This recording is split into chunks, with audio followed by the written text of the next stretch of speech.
Hi everyone, I just wanted to make a quick video about O.B.C, often referred to as onboard credit, and of course shortened to O.B.C. I've been asked a couple of times now what O.B.C is, how it can be spent on board cruise ships, and more.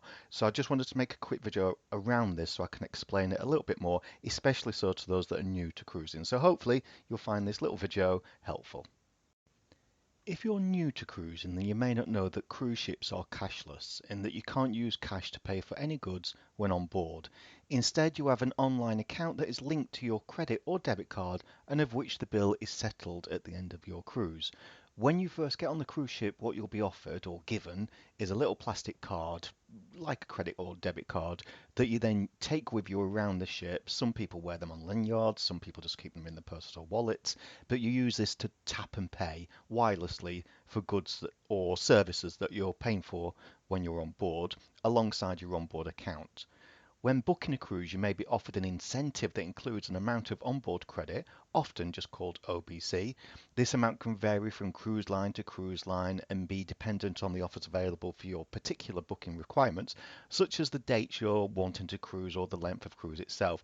Sometimes you randomly get offered onboard credit out of the blue. That might appear just in an email or in your online account. If you've been offered onboard credit like this, comment below. And if you've got incentives in any other way, please do let us know and I can share it with the YouTube channel. The amount of onboard credit you're allocated will be known at the time of booking often and can be seen usually in your booking details and always available when you check your onboard account when on the cruise ship itself. Sometimes you get offered this on an app and often you get it through the TV that you're using. Onboard credit is just that. It can only be used when on board the ship itself and not before. Again, if you've found this to be any different, then please do let me know below. I'm talking specifically about the UK cruising and P&O cruises, but it could be different, but I don't think it is. You can't use a credit to book excursions or beauty treatments before the cruise, but you may use it when on board the ship to book excursions and treatments. You can also use onboard credit for other payments, such as in the ship's shopping areas for meals or beverages that may cost a little bit extra if not included in the cruise itself.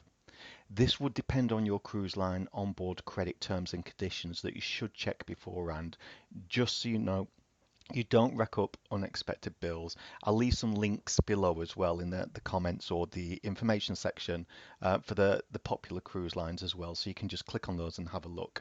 You should also be aware that you can't use your onboard credit for gambling on most, if not all, cruise lines at the time of recording this video.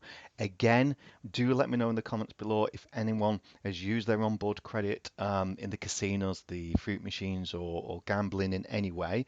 But I don't think so. For example, P&O cruises do not allow you to use your O.B.C onboard credit for bingo or in the casino. Again, do let me know below in the comments section. Again, this was just a little short video just to kind of explain what onboard credit is for those that are new to cruising. So if it's been helpful at all, leave a comment below and please do consider subscribing because of course and liking because of course that helps the channel grow a little bit. Thank you.